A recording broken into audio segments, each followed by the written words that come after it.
Hello and welcome to Sounding Board, a community access television production of Seroptimus International of Novato. My name is Madeline Peters and I have two wonderful guests here today that I will introduce in a moment. But first I'd like to mention the mission of Seroptimus. Seroptimus International, its goal is to improve the lives of women and girls through programs leading to social and economic empowerment. We're very lucky today to have two very talented people, actually talented in many ways, but today we're going to be talking about more their writing. So we have Joan Baranow and we have her husband, David Watts. And I would like you to tell a little bit about yourself. I'll turn it over to you, Joan. We'll start with you, a little background, and then we'll have David give a little bit of his background, and then we'll launch into the focus of today's program, which is your writings, your poetry. Well, I teach at Dominican University of California in the English department, and I teach literature and creative writing. And I'm from the East Coast, been a Californian now for about 20 years, and I'm very delighted to be here today. Well, thank you. I know everyone's schedules are very busy. I really appreciate your taking the time to be here with me. And David, a little bit about you. Okay, I grew up in Texas. I came to California to do my internship and residency at the University of California Hospitals. After that, I just stayed on the faculty, and I have not left since. In the meantime, I've developed interests in radio, television, writing, music, and a few other things, just to keep life busy. Keep it interesting. Very interesting indeed. Well, thank you again. And I know it's not easy carving out time in your schedule to be here, so I do appreciate that. But let's get into the focus of our exchange today, which is, I'm familiar with your poetry. I've sort of been following you around, Joan, with different readings and, your documentary and anything to break out of my own sort of mindset to understand the role of poetry and the importance of poetry in my own life. So please, I'd like you to share yours. Well, I've been writing since I was 8 years old, and poetry's always been important to me, and I'd love to share it. And then after meeting David and collaborating on a number of projects about 20 years ago, we started to put together the idea of writing and healing. And initially, we were thinking of creating an anthology of poems that are on the subject of illness and recovery. But then that continued to evolve. We started interviewing other poets who had suffered illnesses themselves and written about them, and traveled across the country and ended up with a large amount of videotape of our interviews. And then we were invited to Shands Hospital in Florida to follow a poetry therapist into hospital rooms where he was doing poetry writing with the patients. And as it turned out, it was part of the arts and medicine program there that was founded by one of the physicians who was on staff there. So we interviewed the doctors who also wrote poetry. How amazing. Yeah. And I know David could speak to that as well. Okay, David, this is all very new to me. I mean, through my association with Joan, I learned more about this, but having you here to speak for yourself is really a treat. My pleasure. In contrast to Joan, I came to writing quite late. I did not start out writing, and I had no intention really of writing. I admired writers and poets like Robert Frost and their work, but what brought me into writing was a period of time in my own life when I felt like I needed a greater understanding of what I was going through.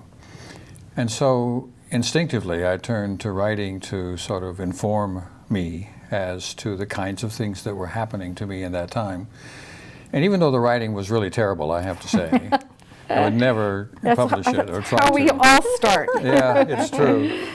But not notwithstanding the fact that it wasn't art in its usual sense, it did perform a function for me, which somehow was to have me make peace with some of the things I was experiencing.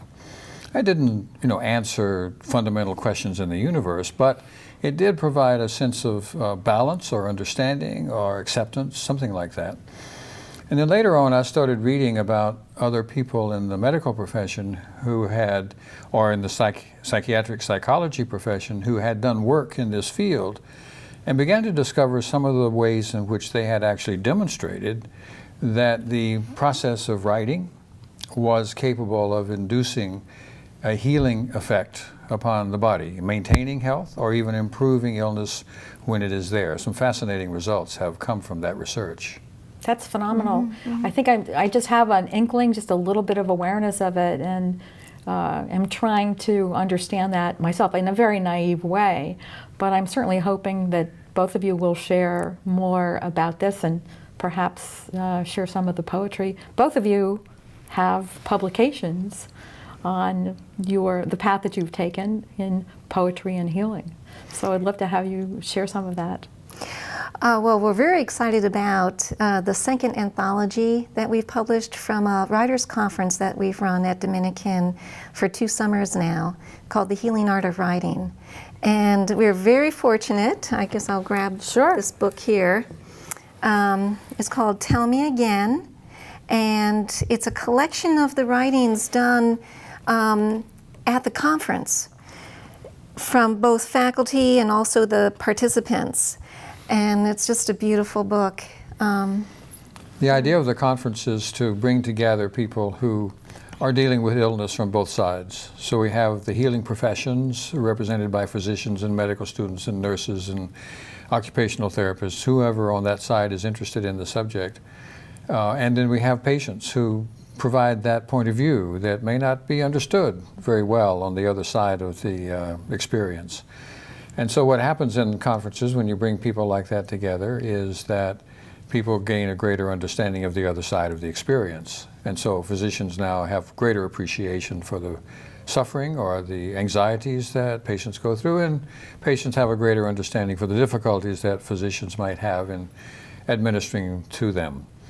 But the work that comes out of it is phenomenal. We have been astonished. I mean, we have high taste when it comes I'm sure. Yeah, to with writing. the background, sure. We don't, well, I don't want to appear to be elitist about it, but we recognize when writing has the capacity, I think, to be really excellent and to say something that the world might be interested in. And so all these people come from all over the United States, sometimes from all over the world, to come together for a week and write. And the pressure's on, because you have to write something to bring in front of somebody who's famous the next day and talk about it. And so people dig deep into their soul when they do that kind of writing. And there has to be a permissive atmosphere for people to encounter their demons and have the courage to do that. So we're very complimentary of the work during the conference. And what that does is it allows them to go really deep into their consciousness and come up with these amazing things. Well, you said, it's interesting because you said there are several things that strike me. That people have to dig deep and they have to be willing to share in front of someone of note. But that process or that dialogue that happens has to be, as you said, complementary, and you said to go deeper. And so my guess is there's a certain atmosphere, a certain generosity of spirit, perhaps? Yes, yes. Oh yes, very nurturing, Okay. I would say. Very supportive. People do want suggestions, criticisms of what to do with their piece. But when you first bring a piece that's very fresh, the ego identity with that piece is so tight that they will exit a workshop and say, nobody loved my poem. And the truth of the matter is most people did. But Not in our workshops, though. But what they hear, no, not in our workshop, but what they hear is all the negatives, and they don't really let the positive register with them. And so we have to be very careful to accentuate what's working in the poem or what's working in the piece and to celebrate the best parts. So you figured that all out. I mean, obviously, because of your extensive backgrounds in the medical field and in the writing field and just your own sort of commitment to this process and the commitment to the connection, you figured out the framework for all of this to work, and it seems as though it's very effectively if you're talking about your second anthology. Well, there are models for this. Galway Cannell has set up a workshop at the Squaw Valley Community of Writers, which is where we met, actually.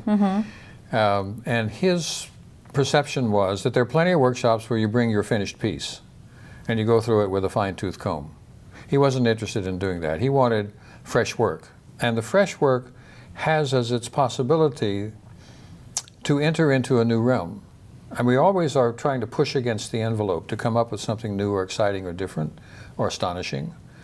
It turns out those things are important to us in a psychological or maybe even a spiritual way, but we don't get to them often. We gloss over them, or maybe we're afraid to go to them. And that's precisely the kind of writing not only that produces good work, but also has the healing possibility within it, embedded in it. And also the faculty are doing the same thing. Yeah, so we put them through it too. They're doing participants. They're participants as well. So that sort of levels the playing field, makes everyone stress a bit about Well, I writing. certainly can understand and appreciate the value of that, because people are obviously coming to this kind of venue because they really want to gain something, they want to share, and they want to grow. And it seems as though you're providing the context that's both comfortable, supportive, and I would imagine pushes people a little bit to get deeper into themselves, or deeper into their issues, whatever it is. Yeah. Well, there's a problem with not confronting issues inside, and of course the psychiatrists have dealt with this since Freud. But if we hide these things, particularly past traumas, they do bad work inside. They produce symptoms or anxieties or difficulties or even, in fact, illness. And so to confront our demons, to confront our past traumas is an actually healing process, though it requires courage to do so. So that's part of what we're trying to provide, is the atmosphere in which you can have that courage without fear of being reprimanded or criticized too deeply. And what it does is to actually allow people to begin to deal with some issues they may not have dealt with before. Their father's alcoholism, the rejection they got from their lover when they were 21, all these past traumas they can write about in a way which it turns out to get it out of their system and be more therapeutic. So move beyond it. To move beyond it, yeah. But also there's another element, which is to make something beautiful. And so that also has a healing component, because you take pleasure in what you've made.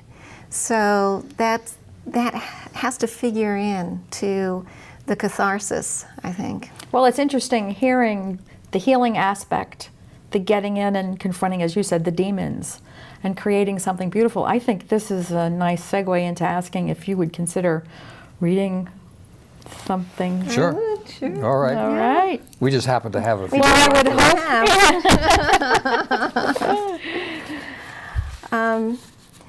About 2 years ago, I was diagnosed with breast cancer, and so I was about to leave for this writing workshop that we've been talking about. And I said, can I put this off? That is the lumpectomy. Can we put it off? I have to write some poems. So this is one of the poems I wrote that week, and it's called Lumpectomy. The moon is a little dented tonight, where an arm would be pressing, and that's natural to the moon, as well as certain situations. A word gets slivered off, a cup chips its lip, or accidents like standing up into a harder substance than your head. But soon the moon regains her whole. There's repair to blood and hair, where force asserted its fact, and bone builds within its cracks denser deposits. Every form shows the seams of what was torn or taken or lost. Lovely the life left with its stitches. Even this night, tucked between granite peaks, receives from a surface slightly skewed, a bruised yet no less emphatic radiance. I could almost see you writing that in the moment. And what was the impact of your being able to sit down and compose that? Did you want I to felt speak very to- satisfied.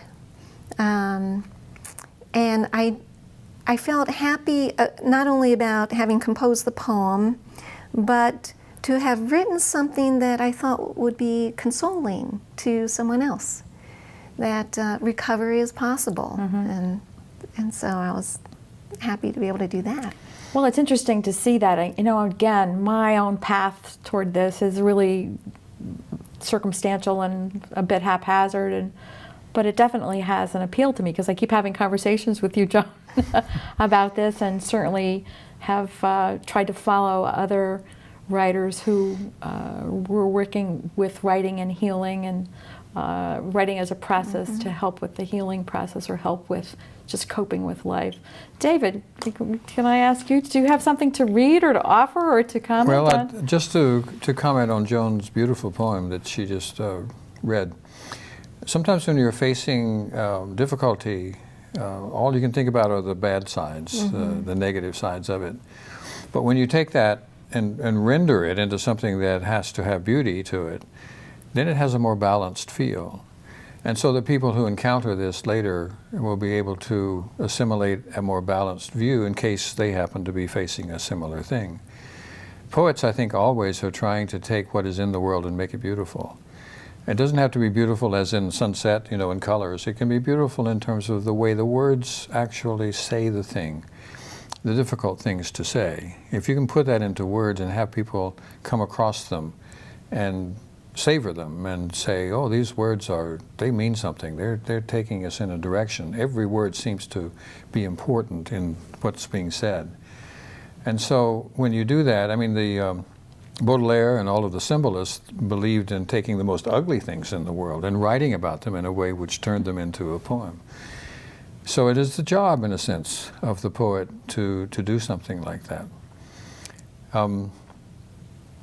Did you want a poem from? I would love one. I mean, I've never had this opportunity before, and I think probably for me this conversation is enlarging my conceptual understanding of poetry, the importance of poetry. It was this was not something that was expressed or, you know, was in my track through my own schooling and all of that. Right. But let's just say it's increasing in importance, and you just bumped it up several levels right now. The other thing about writing, too, is that it works against denial, and denial is very powerful and can prevent someone from seeking help, from following through on whatever, you know, is required. But poetry makes you face whatever it is, and so in that way as well, it's healing. Yes, yes. So speaking of facing whatever it is, my brother died before he was younger than I, and it was quite a bit of a trauma. It happened just at the time that our first son was being born, so I couldn't be very involved with his death. But one soul was leaving this world as another was coming in. And I kept trying to write a poem about it afterwards, but was unable to do so. Whatever I wrote was sentimental and vapid, and so I couldn't figure out how to do it. But this is another way that the mechanism by how you choose to address a subject is important in your understanding. So I had read a Matthews poem, a William Matthews poem, where he had spoken of his father's body at the funeral. And I recognized that what he was doing was allowing himself to get into the subject matter without having to address the entirety of the person and the person's death. But to be talking about the body was a way of facilitating the uncovering of his own emotional feelings. And so I said I was going to try that. And so I wrote this. It's called The Body of My Brother. First it belonged to my mother, or seemed to, stuffed into her like a foot in a sock. Then it took care of itself, filling out into home runs, high jumps. There were times it must have been afraid, hiding in a bunker in South Vietnam, having happened to it whatever it was that makes bodies years later jump out of bed in the middle of the night, not awake, sweating and shouting. Last time I saw it, it was older than mine, thinned out by too many cigarettes and favors given. Now they've taken it from the hospital bed where it gasped out his last punchline and put it in a box that no one will ever see again, though we stand around it, observing gestures even death cannot remove, head tilt, wry smile, hands the same as my hands crossed over his chest as they never were in life. A few pictures and mementos scattered around it as if they were crumbs of a happy life.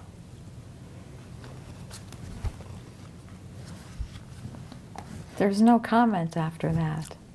Well, I have a happier poem if you want. That would be helpful. No, but I think probably what I'm realizing is like I'm picturing, through your poetry, I'm picturing you both sitting there and swirling with whatever it is the circumstances are, and then conveying it into something beautiful. So, It's like manufacturing in a sense. You take the raw materials and you make it into something. may I indulge you to read another poem while we still have what time? I will do or? is to recite a poem that that I recite at occasions like this often. This came from Squaw Valley Community of Writers. I was by the time Wednesday comes around, usually we all need psychiatric help. It's true. We begin to shatter and break. But that's part of the process of, getting it down into the really good stuff. So I was exhausted and empty. And so I didn't have anything to write about. So I was sitting on a deck in the sunshine with a glass of Chardonnay, and I was thinking, oh, poor me. And suddenly popped into my head this image from the week before when my 9-year-old son had brought me a rock. And so I just started writing this poem. My son brings me a stone and asks which star it fell from. He is serious, and so I must be careful, even though I know he will place it among those things that will leave him someday, and he will go on gathering. For this is one of those times that turn suddenly towards you, as if for an instant we paused on the edge of a heartbeat and then pressed forward, conscious of the fear that runs beside us. But how lovely it is to be with each other in the long, resilient mornings. That's absolutely lovely. Lovely. I can again picture the tenderness of the relationship between you and your son in that poem. We only have a few minutes left of our program. It's like I feel as though our conversations just barely scratched the surface. Is there one last thing you'd like to say, Joan, and then David, before we close our program? Well, poetry is a deep pleasure, and whether you're writing about pain or joy, sometimes I feel like in school, teachers are themselves scared of teaching poetry. And but everyone knows that when you're very young, you're just automatically a poet. You're very playful with language. Mm-hmm. And so I just want to feel, encouraging for people, to not be afraid. Well, to embrace the opportunity to let poetry into their lives. Yes. Yes. Thank you. And I would just add to that poetry is one of our more elegant forms of expression. Every word is selected because it is important. I mean, I find myself changing A to thee and thee to A back again and back and forth to decide which one really belongs in the poem. And then I get rid of both of them. Mm-hmm. So, but beyond that, there's something fundamental about our need for poetry, because intuitively I turned to it when I needed something, and it rewarded me and has continued to reward me. But as a nation, after 9/11, we turned to it. The number of poetry books skyrocketed in the sales throughout the country, which indicates to me, and I'm sure to others, that there's some fundamental attraction we have, not to give us answers necessarily, but to help us find a way through. Well, I think probably in the conversation with you, you certainly are both very eloquent in making the point about the importance of poetry and the connection to the human spirit and to events in our lives.